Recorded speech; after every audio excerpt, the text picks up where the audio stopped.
S.D. Bullion.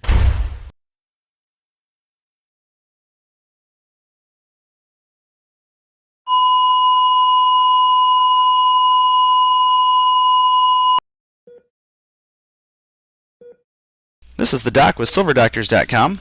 We're privileged to have Eric Sprott, CEO of Sprott Asset Management, with us today to discuss the fundamentals of the silver market, the euro debt crisis, and the recent follow-on offering of the PSLV. Thanks for joining us today, Eric. It's really a pleasure having you on the show. Well, Doc, it's great to be here, and I think you have a wonderful site, and I would encourage your listeners and readers to pay a lot of attention to what you say. I think you've made a big addition to the silver world because there aren't many people who talk to silver, and I very much welcome and enjoy reading your site every day. Well, thanks, Eric. I'd like to start off by asking you just kind of a little bit of background. At what point did you first become interested in silver, and I guess what piqued your interest in it? Sure. Well, I basically got involved in precious metals in a real serious way as a thematic investment. When the Nasdaq crash occurred, we had anticipated it, and I'd been writing columns on the market, and I sort of foresaw that the market might break. And we had to do some research on, well, what are we going to do if we go into a secular bear market here? We run a lot of money, and how are we going to survive this thing? And I always used that word, survive.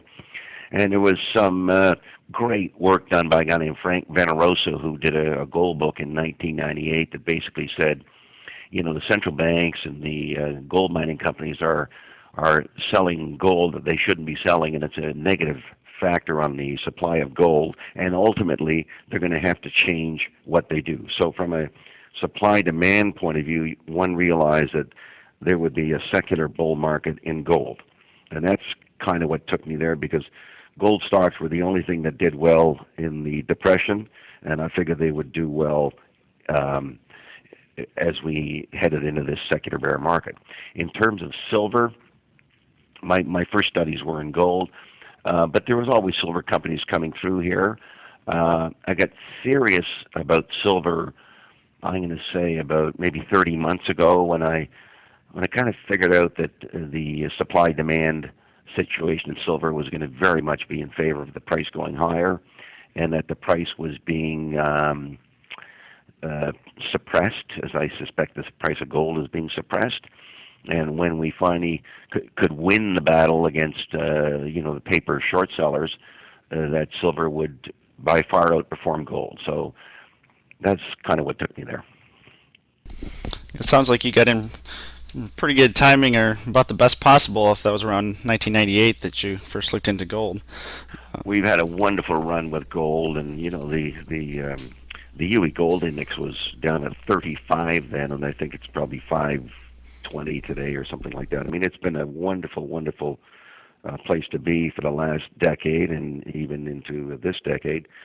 But as I look forward, I think silver might be will outperform gold, notwithstanding the fact that I'm a big bull on gold as well. Yeah, I know that personally, myself speaking, I'm a lot more bullish on silver today than even when I first entered the market in 2001, and I think somewhere around 470 or 475 an ounce.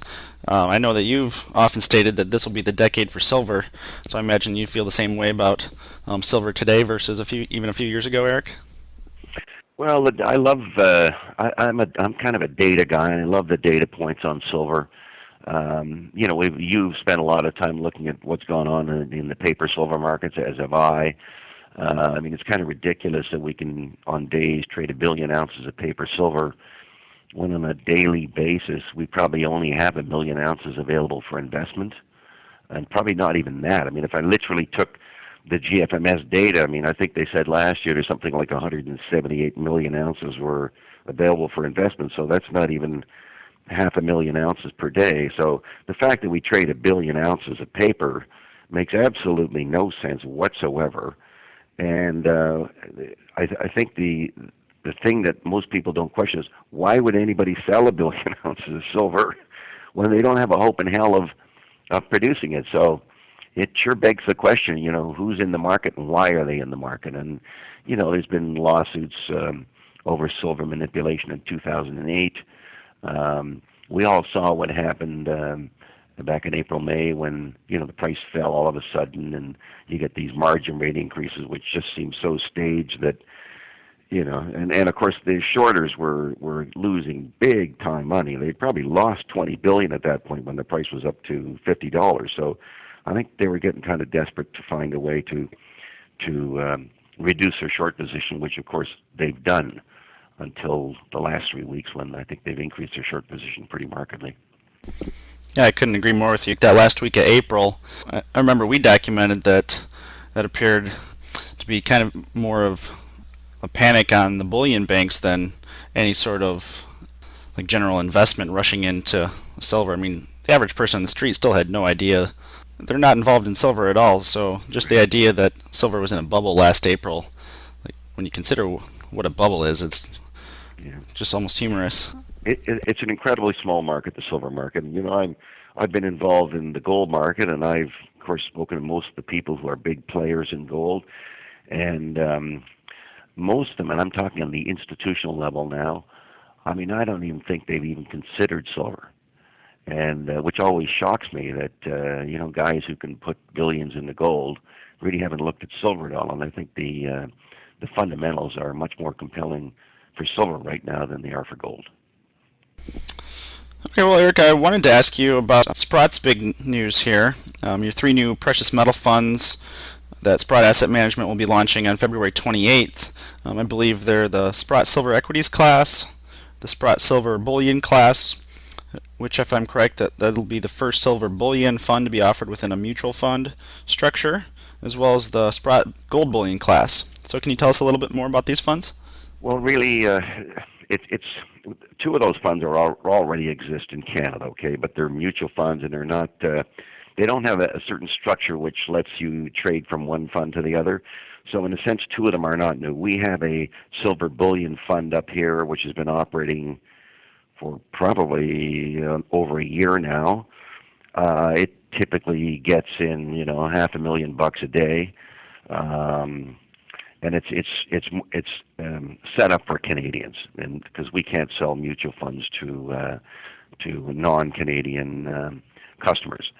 I'm just going to see what that fund has about $182 million in it today, and it just keeps growing. And it's a great vehicle for Canadians to participate in the bullion space because it trades at net asset value, which I think is the deal of the century. Because as you well know, our PSLV trades at a premium to its net asset value, but it has certain tax characteristics and ownership characteristics which probably make it a lot better than the SLV in our view.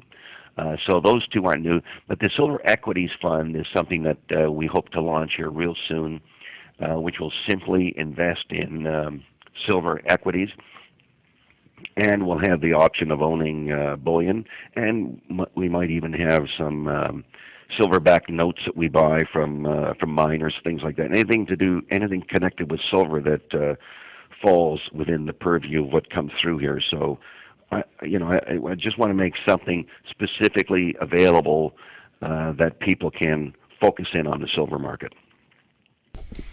Yeah, that's great news, and that'll definitely, I see, becoming even only more and more in demand as the bull market progresses here. I'd like to ask you a little bit about your recent PSLV offering and kind of take you back a little bit. Just kind of looking back, I believe it was October of 2010, your last big additional follow-on offering of the PSLV. I think it was 50 million additional units you offered. And it's been well documented about the difficulties you faced sourcing that necessary silver. Right. And about that same time, I remember that you predicted that silver would hit within, I think it was $50 within 6 months. And if I remember correctly, silver was at about like 21 or 22 at the time, and nobody else was saying anything anywhere remotely that silver was going to hit $50 imminently. And that proved to be one of the best calls of the bull market so far, as we saw silver hit like 49.73, something like that, Right. towards late April, early May. So I'm not going to ask you for another prediction here, but I'm interested. Like, was that prediction that you made just based on overall fundamentals in silver, or did your PSLV follow-on offering play like way heavily on that prediction?